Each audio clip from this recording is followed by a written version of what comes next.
You're listening to She's the Business podcast. All right, I'm here with Jenna Faye Madden, who is the CEO of Soulmate Strategy. Thank you so much for joining me today, Jenna. I'm really excited to have this chat with you. Thanks, Jessica. I'm so happy to be here. And selfishly, I love chatting with Aussies. I love getting to hear your accent. So this is going to be so much fun. Yeah, I'm getting you to really think about it when we're talking, because it's probably got to concentrate to understand. But that's amazing. Whereabouts are you from? Like, tell us a bit about you, where you live, what you do in your business, and who you help. That would be great. Okay, I would love to. Well, where I'm from is from Canada, and I am here right now, although sometimes I don't know how to answer where I live because I've been doing the whole digital nomad travel thing for the last 6.5 years. So Amazing. right now I'm visiting Canada. I've lived in Nicaragua, Australia, New Zealand, Bali, all over the place. And right now I'm preparing, at the time of us recording this, to head down to Mexico. So I'm going to be driving across the US and down into the middle of Mexico in the next couple weeks here. So that's where I am. Amazing. Love it. Yeah. And in terms of business and what I'm up to and that side of things, I run a business and a brand called Soulmate Strategy. So I essentially am an energetic business strategist where I love to weave both sides of the world together. So like the grounded side of things, of the practical, tactical, the masculine within business, but also the more woo-woo, the more cosmic, the more feminine side of things as well. So really serving other conscious entrepreneurs and leaders, mostly women who are in the coaching, healing, therapy, author kind of service-based space to really rise up both within themselves, but also within their business. So I've been blessed to get to work with a lot of incredible women in the world on their business, but also themselves as well. Oh, that's amazing. So for anyone who's sort of new to this whole energetics piece, I think we kind of, at a basic level, probably get a bit about masculine and feminine. But can you dive into this for us in a lot more detail? Like, what does that really mean? And what do you mean when you're like a business strategist where you're working with something like energetics, which just feels so intangible? So I know that that's a massive question. That's probably like the entire episode, right? So how do we understand the energy, the spirituality, and actually apply this in business, I think is what we're going to cover. So if you want to start off with the basics for anyone who's like, okay, I've got no idea what we're talking about, what that even means, let's start off with that whole piece around masculine, feminine. Cool. What are you talking about there?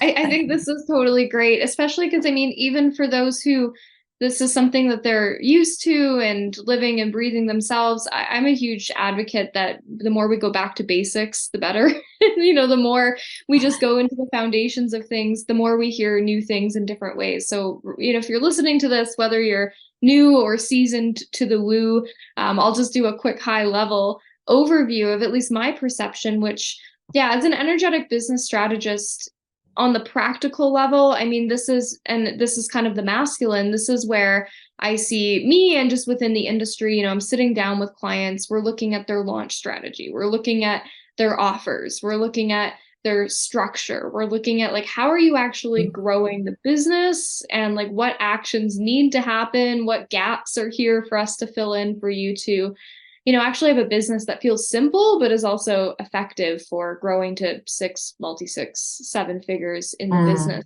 To me, it's like the practical, tangible kind of stuff. And then, yeah, I feel very comfortable with that. It's like, that's probably like, well, that's, I think where it makes sense, and we've grown up with, or, maybe we've learned over time or at uni and whatever jobs that we had. That all makes a lot of sense. We're like, okay, yeah, we need to have a bit of structure and sort of see, are these pieces fitting together? Is it going to work to give us the outcome? It's sort of very kind of logical, like doing a puzzle. Like, can we actually fit these pieces together, and does it make a whole picture? Or are there pieces that are not fitting? Then we need to change them, right? So that, to me, I'm like, yep, totally got that. That all makes a lot of sense. So that's what we kind of call a masculine.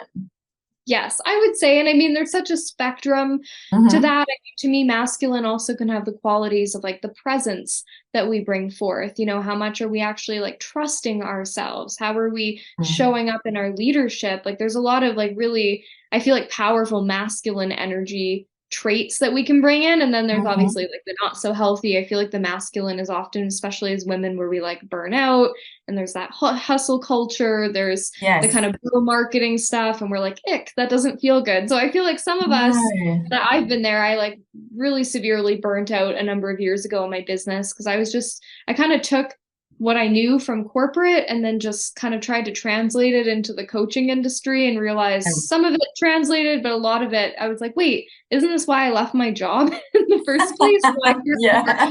spaciousness and ease and flow. And so initially in my business, I kind of just completely rejected all of that and was like, I'm just going to do things intuitively and I'm just not going to have structure and I'm just going to do it my way. And I kind of realized that got me to a point, but everything actually felt like kind of chaotic. It felt really unsafe, really, in a sense. And so I feel Yeah. like this is where the feminine, you know, that can be the more distorted feminine energy and the energetics within our business, but it also can be our creativity. And I think that's one of the biggest sides of the more Mm. woo-woo feminine side of things that sometimes we like overlook and forget about, especially in this industry, to Yeah. actually innovate and create and like bring our brilliance and our magnetism and our essence as women into what we're really creating, Mm. actually be Yeah. magnetic, kind of play with that energy, especially because I find business is a heck of a lot like dating.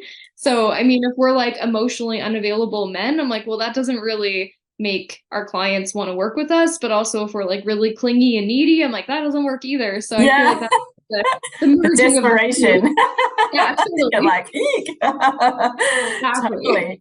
I love what you're talking about here. I'd love to kind of, I guess, before we get into like really diving into the feminine side, just talk a bit about it because I think that I'm very aligned with you in how I'm thinking about business and feeling and did the same thing. Like I came out of corporate, I was in there for 20 years, and it's like, it's a place where everything is so structured. It's very driven, and pretty much mostly men are the leaders and the people who've been building businesses in the world for so long. So it is a very masculine sort of led space and place in the way that we do business, even with like, well, I was in marketing, so we'd sit in the boardroom and go, who are the competition? What are their strengths? What are their weaknesses? How can we target them? It was like warfare, literally, like, but for business, it's like you're going out and trying to, be in combat against these competitors. But that was how things were taught. And, I came out of it and it took a while, I think, before I started thinking, well, that is just mental. Like, why does it even need to be like that? Like, we don't need to do business that way. And, I have completely different views and ways of doing it now. But, this whole hustle culture, again, I feel really strongly about. And I wanted to sort of dive into, this because I think that there's so much out there on the internet about the hustle. I was actually researching for hashtags that were like less hustle, no hustle. I like to use less work, more life. That's probably one of my main ones I love. And there are a few, but then I went, actually, I'll just see what, if I just type hustle, what's coming up. And they were all like, no hustle, no profit, no hustle, no gain, no hustle, this, that. Like there were so many of them. And I'm like, whoa, that's crazy. Like there's all these hashtags, all about you have to hustle to get somewhere. And there's this, I think it kind of feeds this like panic state in you, right? It's like, I've got to be doing more. And like, if I'm not getting there, it's because I'm not doing enough. And this energy that I really find very unhealthy. So I'd love you to sort of talk a bit about this. And, if there are men listening, I know we've got a podcast for women, they're probably mostly women, but help us understand, why some of this stuff is maybe feeling hard, why when we're trying to follow what we think is the right thing, why it may not be working so well for us, and how it's different for men and women potentially as well. Because I think it's a really interesting conversation. I'd love you to break down any myths that we might have around it. Like, is it a man and women thing, or is it more that we've all got masculine and feminine energy? And tuning into it, how we feel differently about it. Because, sorry, I've asked you so many questions there, but no, it's okay. I'm cataloging them in there. Yeah, it's kind of funny because I look at someone like my husband, and like for him, it's like, like let's just get it, do these things, and for him, it would be fine to be doing the same tasks and getting like, well, I know I just need to do them and I'll get a result. Whereas for me, it's like, that just seems so non-leveraged. I want to do something once and have it, grow and evolve and flow from there. So we have a very different approach, and we are male and female. Does that always work that way, or is it not that way? I want to dive into that hustle thing. I want to really kind of remove some of the myths around it, because you've grown your business to 7 figures. You're sitting here telling me, there's so much involved with energetics and flow and how to make it really work for you. I'm guessing that you learned from that hustle thing and you changed. So can we dive into that? Thank you. Yes. So I would say, okay, first thing is, is it like a gender specific thing? And I would say yes and no, because I feel like we all have masculine, feminine energetics within us. It's like that yin yang polarity, duality within us all. And I'll say typically, statistically, most women are more feminine oriented and most men are more masculine oriented. And of course, there's 1,001 exceptions to that. And there's times I feel like even just within our own life where we go through seasons where we're, required, or whether it's for good or for survival. But either way, I feel like we go through times where we're like more dominant in one energy than another. But I feel like we all have a core essence. And, some of us are like very clearly more feminine. I'm sure you've like met women who are like a total girly girl, or men who are like a true like alpha male, and they have very strong qualities. And I think a lot of us like somewhere more in the middle. Like I think for me, and this changes throughout my life, but I'm like, I'm probably like 55% feminine and like 45% masculine. Like I really play with both of them. And I talk to some women where it's like such a different ratio, or men where it's a big different ratio. And I think the way we can all kind of tune into that, because it is unique to us all, is to get clear on the core essence, which basically to me answers the question, if we tune into ourselves, would we prefer, if we really had to pick one of two things, would we prefer to feel cherished and loved and like received and appreciated? Or would we like to feel like we're driven and on purpose and on our edge and respected? And I feel like it's those subtle energetics where if someone's like, oh, being respected is more important to me than being cherished, I'm like, okay, maybe you might be slightly more masculine than feminine, and that doesn't have to be gender specific. So let me know if that makes sense. But that's kind of how I think of it in my head, just to differentiate between the two. Yeah, that's making a lot of sense. Like, I think I definitely relate to, some of the masculine traits and ways of thinking, and maybe I've been brought up to do that, so it's very sort of normal and comfortable, and definitely as well the feminine. And I wonder, is it about times in your life? I have 2 children, so about 10 years ago there would have been a lot of changes going on within me, and I think that whole intuition and that side of it has really opened up, that I can kind of look back and see in the last 10 years. Like, I'm so much more aware of myself. I'm so much more aware of the undercurrents and the things that aren't being said, what's sort of behind things that I feel that are, sort of like my feminine power really coming into it. So it's interesting. Like, if you ask me that question, which one would I relate more to? I'm like, oh gosh, like I like the sound of both. If I had to choose one, initially I thought I would choose the feminine just slightly over the masculine, but I'd be like, oh, but I want that too. So yeah, I think I'm very central like you. I'm probably really close to being a 50-50 mix of the two. Yeah. I think a lot of us are, and I think that for many of us, not all, but I think many of us, it's probably coming into a close realm of like the healthiest expression for many of us, because I think there's so many layers to this, and you kind of illuminated that, where I feel like a lot of us have trauma, we have programming, we have experiences, all of these things that have kind of put all these layers of the onion on, so to speak, that a lot of the time it's like, well, am I actually truly like this, or have I learned to be like this? And that was a big part for me when I was more in my masculine energy, like kind of too much was, and the burnout and the hustle culture, because I just didn't really know different.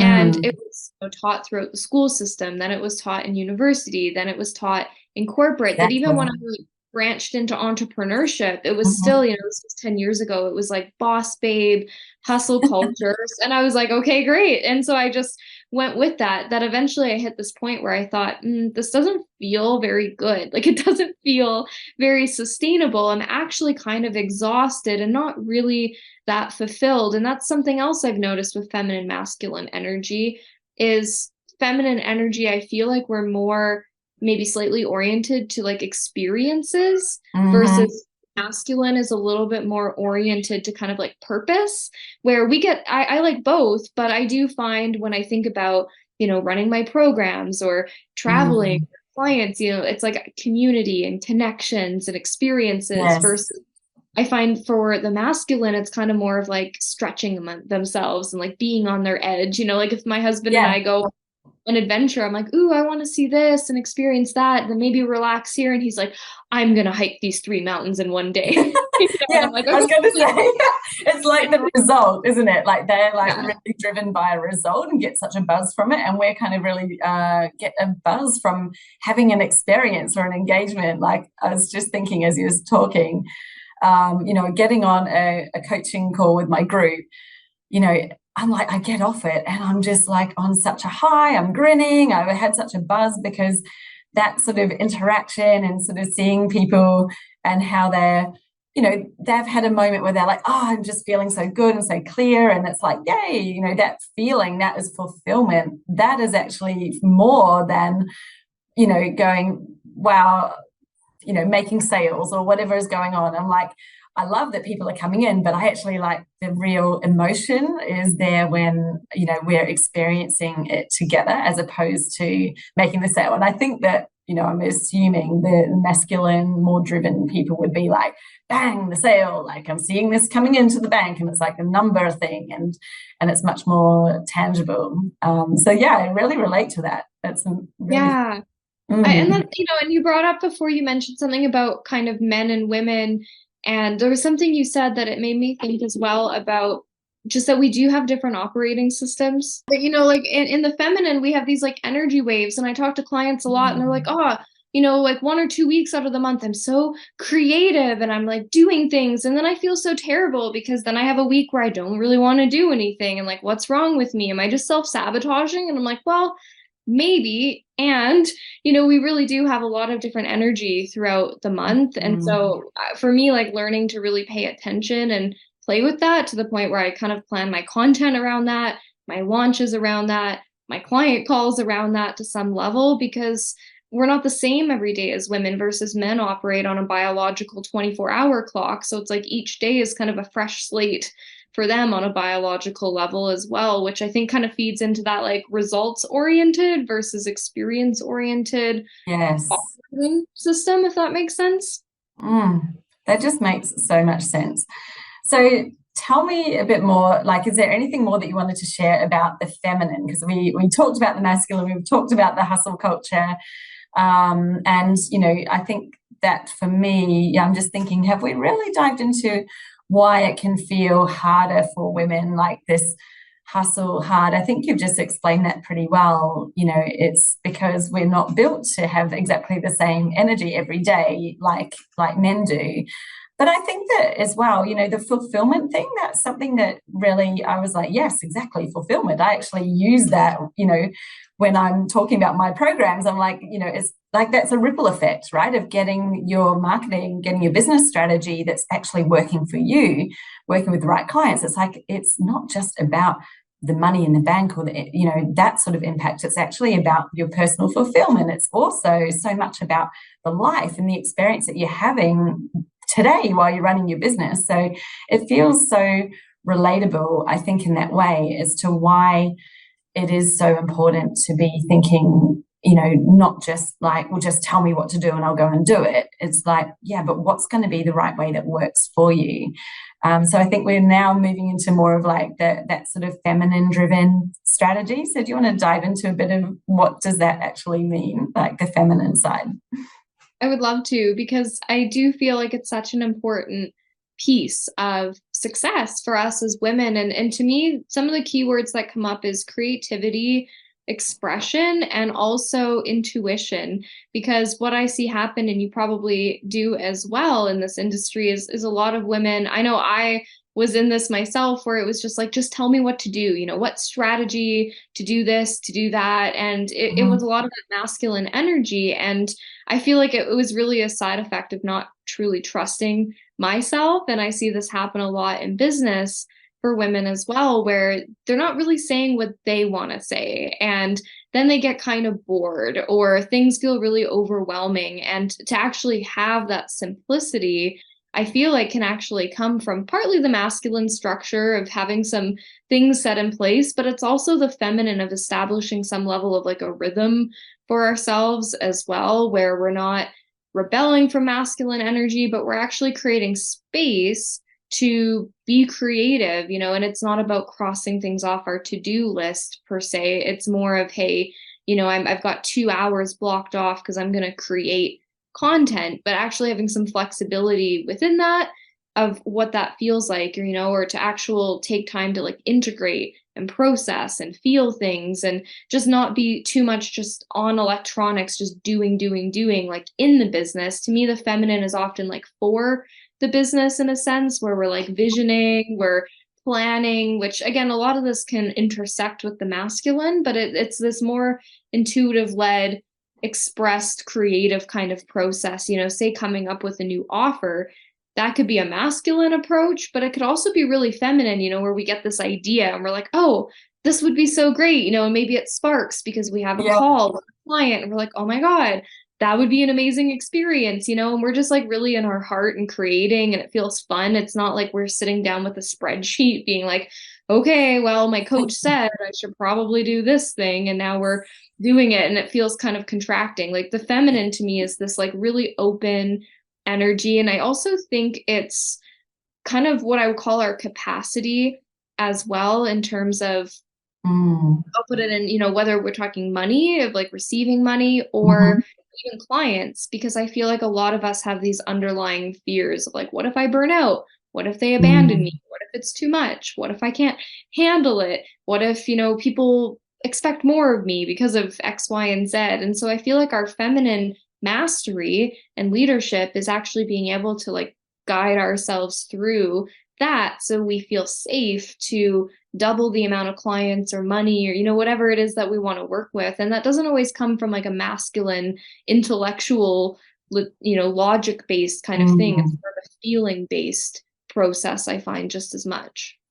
Yeah, absolutely. I think that's so true. It's like if you're not feeling ready for more, if you're feeling like you're at capacity, then you're going out there to try to get more. What do you think is going to happen? Like you're actually like almost repelling just because you're in yourself not feeling like you're ready or have capacity to take on anymore. So I think that it's so interesting. Like none of this was in any kind of training I did in marketing or business. I studied that at university back in the late 90s, showing my age.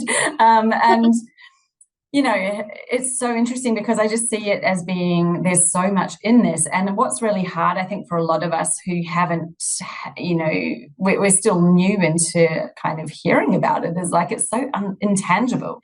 But the thing is that the results or the outcomes can be so clear and evident. When you were talking a moment ago about creating an offer, like that can be really masculine, but it's so interesting because something like pricing. So I love to kind of really rock the boat with my clients.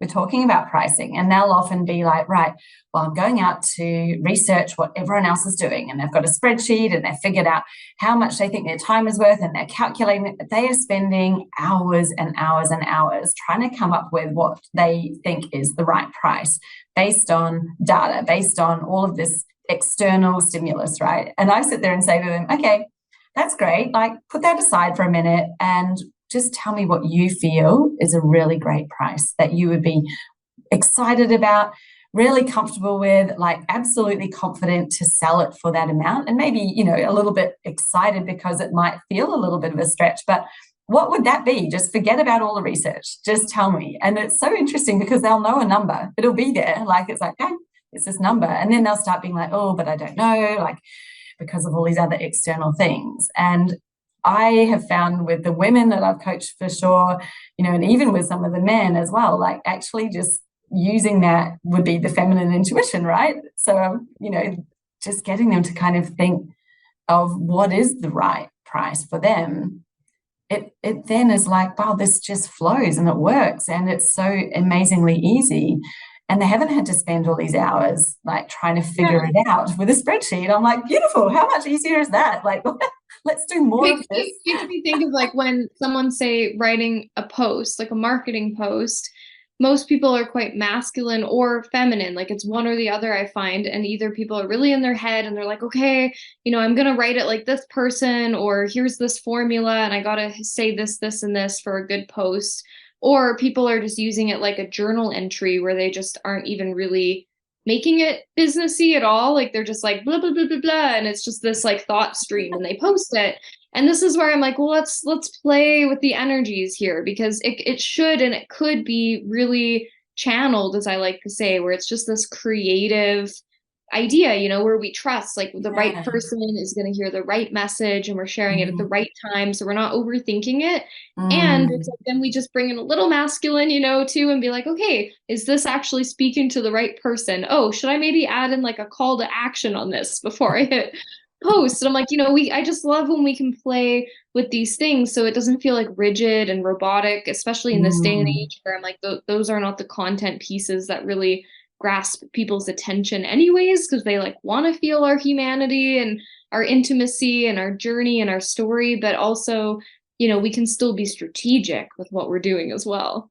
Yeah, I love that. I actually would love to dive into this a bit because a few things that you've said, I was like, yes, this is something I think can have such a difference for people with content creation specifically, because what I see out there, there's so many kind of like, well, here's a way that you can like plan out your content and, you know, you create your pillars and do this and that. And then here's a structure. And everyone's sort of like, oh, it's also crazy. I want all this structure.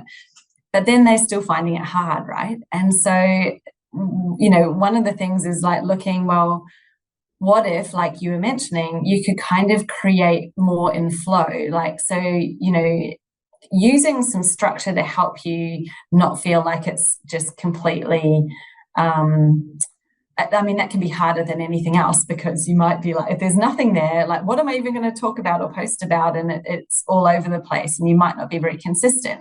So you want to have some structure there, but then it's like leveraging this sort of feminine flow and intuition into that. Do you want to talk a little bit about what that might look like with content specifically so that we can really leverage that intuition and flow and actually make the content creation easier? Like, so maybe we're removing a little bit of the rules on ourselves that are feeling really boxed in to help it flow out, because I think that would be so powerful to dive into. Yeah, I feel like I could speak on this all day, and I'm gonna read on this. And so I don't forget, if anyone's listening, I have a really great free bundle called Expressed AF, which is full of amazing resources. It's basically a mini course in itself, but in there are some really great content prompts. There are some little audio trainings and just things to like really find the flow and the rhythm in content creation. So that is something that I'm sure we'll link below, which is a really good resource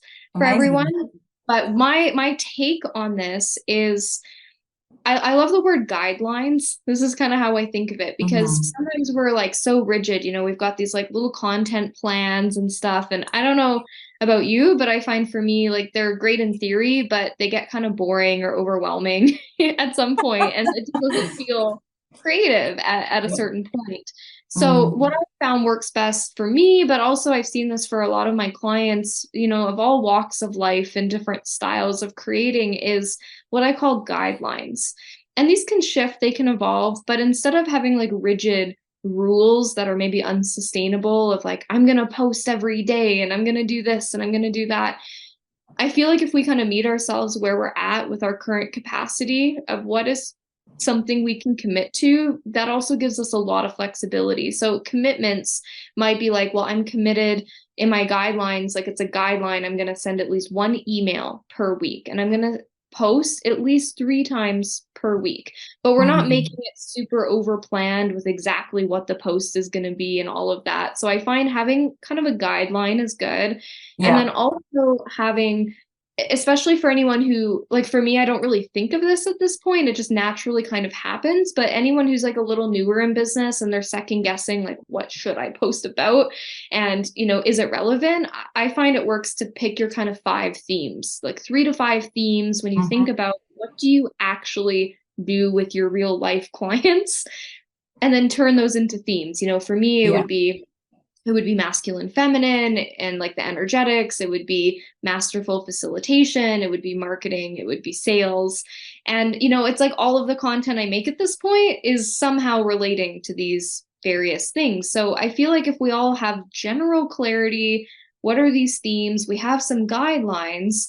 That way we're not just sitting at an empty screen when we're going to create content. And I know every person's different. Like at this point, content just like flows out of me. It like comes out of my skin. Yeah. I like sweat content. Totally.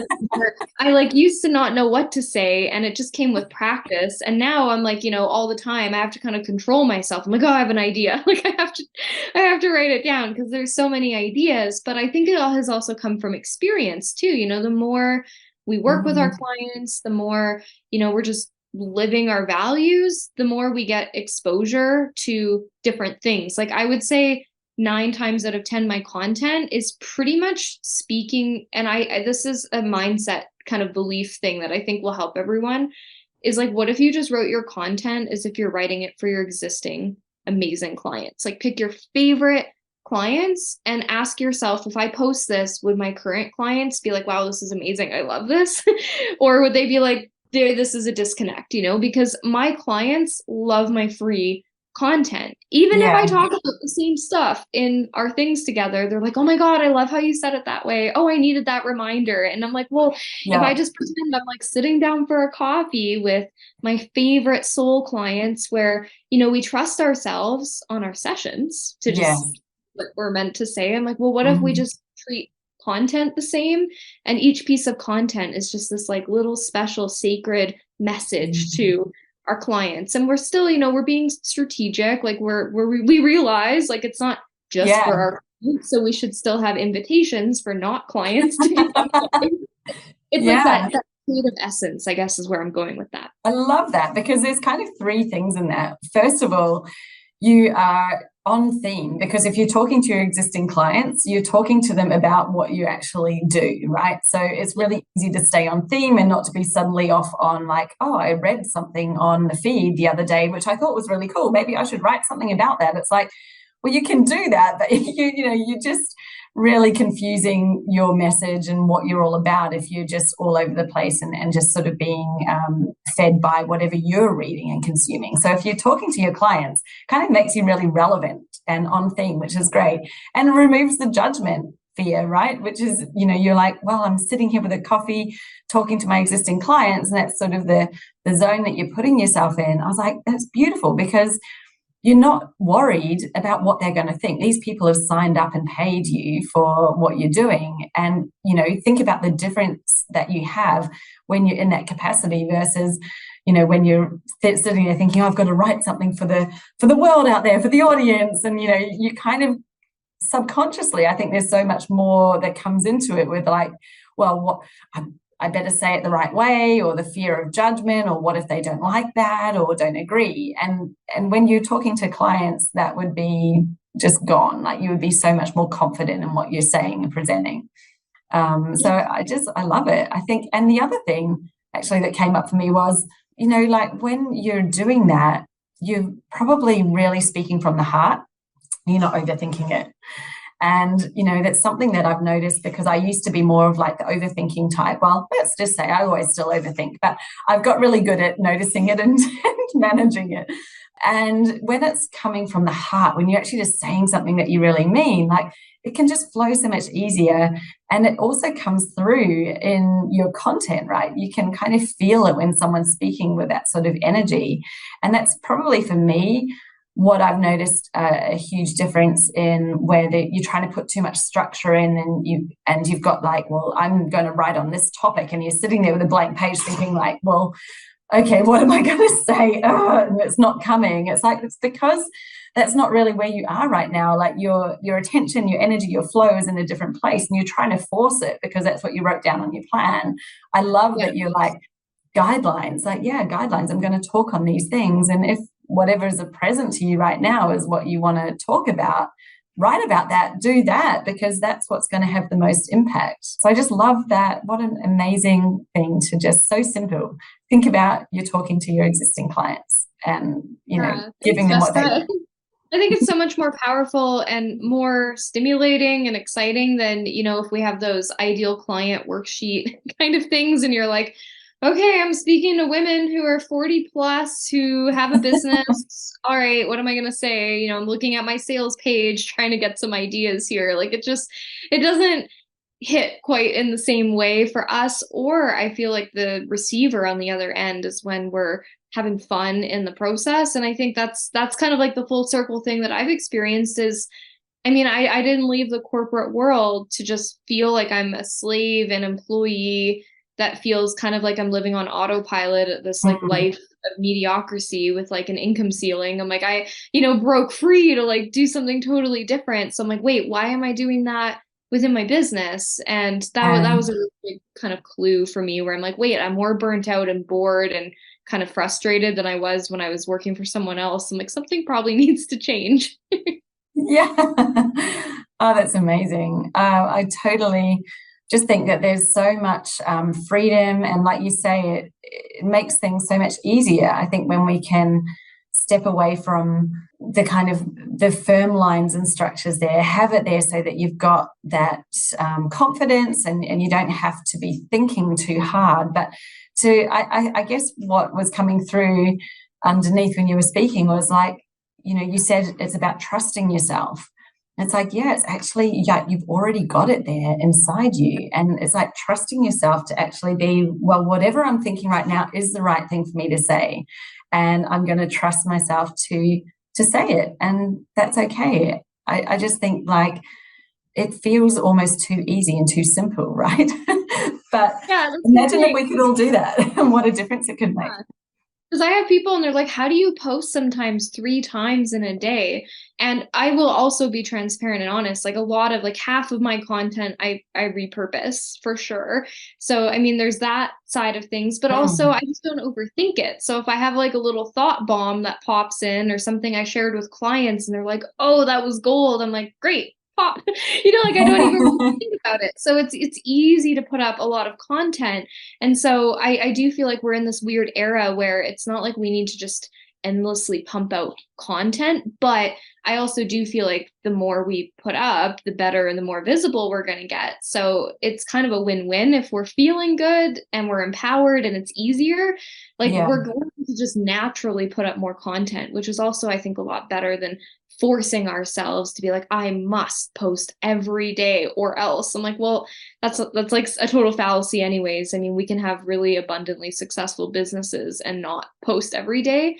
But also we can get out of our own way, make it easier. And some days we might post 2, 3, 4 times, or start to stack up a little bit of a bank, where the days we don't want to post, or the week we don't feel like creating, okay, great. Like, there's things we can still share.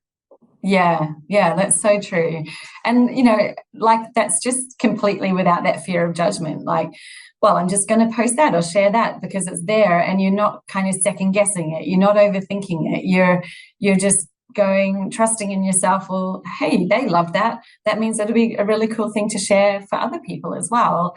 And you're just doing it. And I think that's the beauty. I had a moment of when you said that, I was like, back in the day, because I worked in marketing, so literally everything you put out, publicly would go through like rounds of sign off. I worked for a bank for a few years, like the Royal Bank of Scotland, one of the biggest banking groups in the entire world. So you can imagine the level of sign off on anything that you did. It didn't matter what it was, but it was like signed off by all the different levels. So however many sets of eyes went on it, and pretty much it would just get turned from probably something that was kind of, started off as having some energy into something that was like, by the end, like by all the time, all the people had looked at it. And it's like, are we doing that to ourselves? Like, especially if you've come from that environment where you used to having everything like checked and overchecked and really thought through, and that overthinking, I think, was almost trained into me to be like, look at it from all the different angles. Is anybody gonna like have a problem with it? Do we need to put something else in there?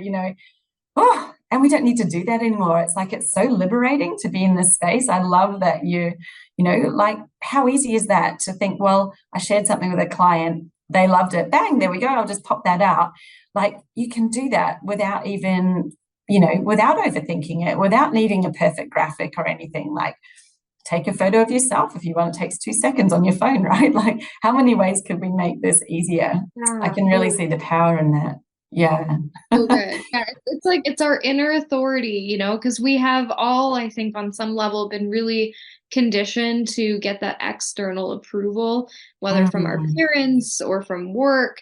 And it's kind of edgy, I feel like, to go into an industry where like we're our own boss, we're our own authority, and a lot of us are still kind of like, I need an adult.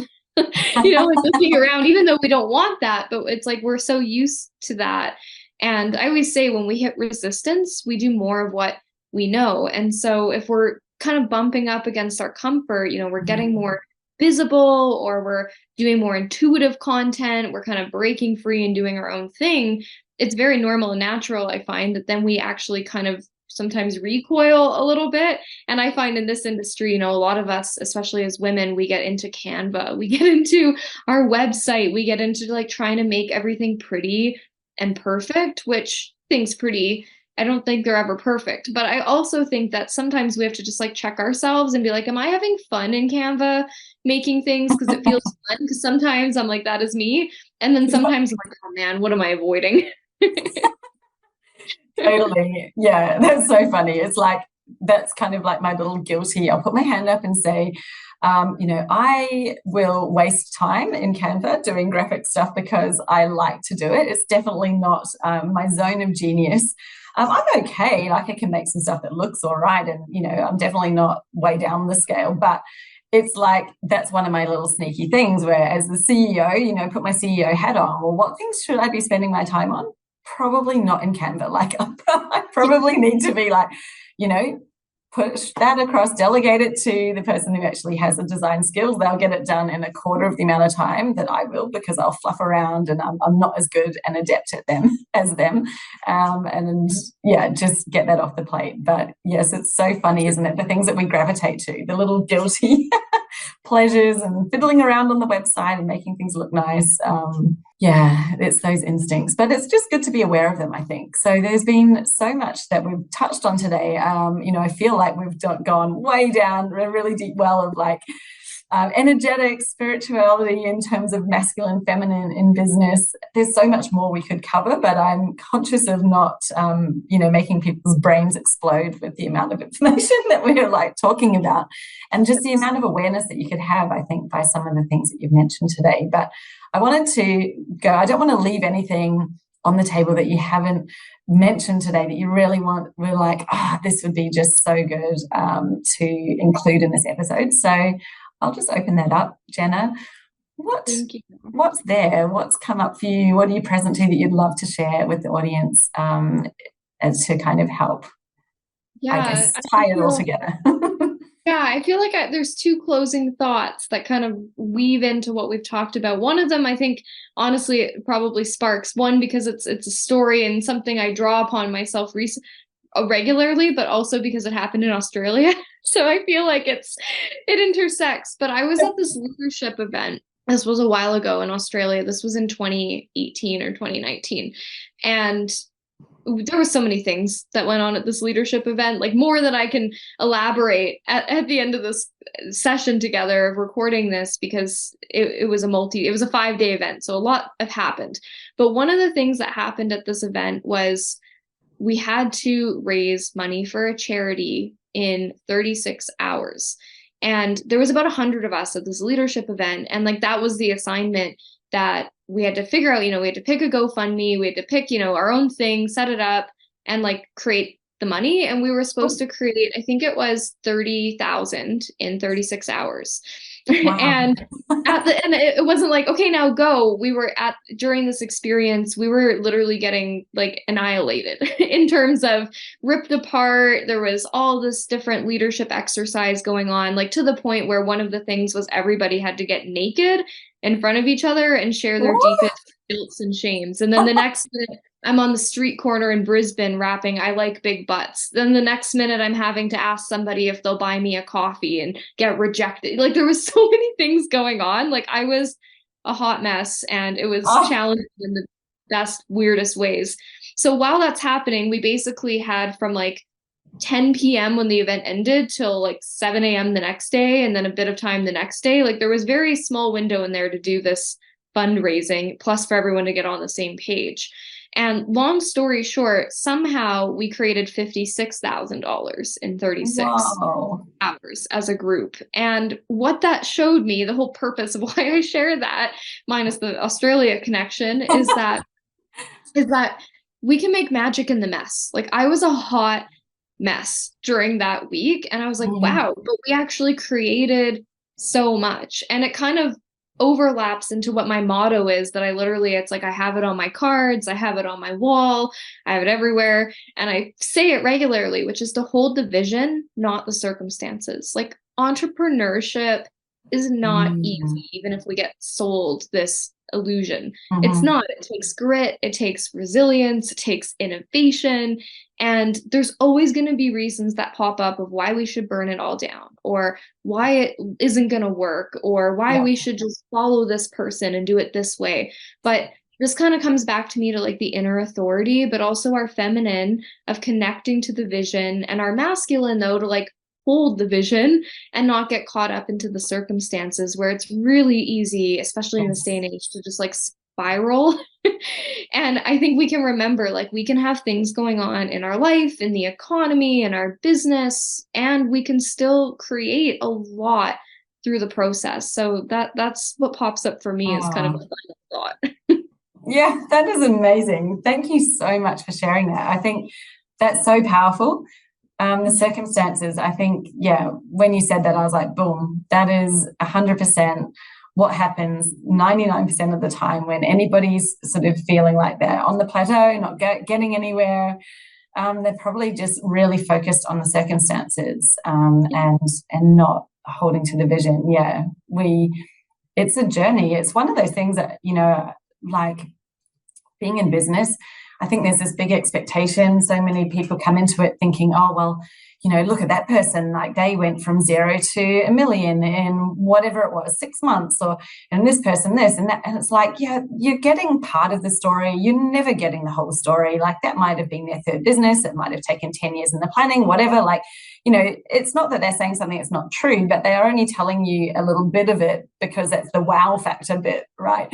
And, it's like, I think people, especially women, especially high achieving women, like, you've come out of corporate as well. Like a lot of us, we're professionals, achieved a lot in that life. And you come into business and you kind of hold yourself to these ideals and expectations and think like you need to achieve at that level. And like, what's wrong with me? I'm not able to do this in business. It's like, actually, you are doing it. You are doing. Just look at what you've already done and created, and do you even stop for a minute to appreciate or acknowledge what you've done so far, and really think about it? Like, even though you're not where you thought you were going to be, let's forget about that right now and actually look at what you have done in the time. Like, that's actually bloody amazing. Like, you should give yourself a pat on the back, and like you say, like, be thinking, like, look, just holding on to that vision and I don't know, I think I always get imagery in my head when you said that. I was like, it's like the vision's there and it's like a rope and you're holding onto it and going along and forgetting about the fact that you might be hanging over a big chasm at the time, because the journey is going to change the whole time. But if you're still holding on to that rope that's connecting you to the vision, you are going to get there. Like you just have to keep going and not stop, right? So I love that. I visual, yes. Yeah, what a brilliant thing. Just thank you for that. Thank you so much for everything you've shared today. I feel like this has just been an absolute pleasure. There's been so much in it. I've definitely learned a lot as well and had new levels of awareness, I think, opening up with what you've shared. So I appreciate you joining us today, Jenna. Thank you. Thank you so much for having me. It was a blast. Amazing. Now I'm going to link up Jenna's content bundle in the show notes. I'll also link her website. She has a podcast as well, which is Soul Meet Strategy, which I'm sure is absolutely amazing. So if you've enjoyed listening to her today, then I absolutely recommend that you pop over and check her podcast out as well. And where do you hang out on socials, Jenna? Where's the best place for people to connect with you? Yeah, I'm a Facebook girl, so I'm mostly on Facebook, which is just my name, Jenna Faye Madden, but I'm also almost as much on Instagram as well, which is my business brand, Soul Meets Strategy. Those are the main places that I hang out. Amazing. Thank you. Well, we'll make sure that they are in the show notes as well. So you can go and connect with Jenna and why don't you even screenshot this episode, tag us both on Instagram and share something that you've had a takeaway thought of or something that was you've enjoyed the most in this episode, because we would love to hear it, wouldn't we? Yes, we would. Thank you so much for having me and everyone for listening and being here with us. Thank you.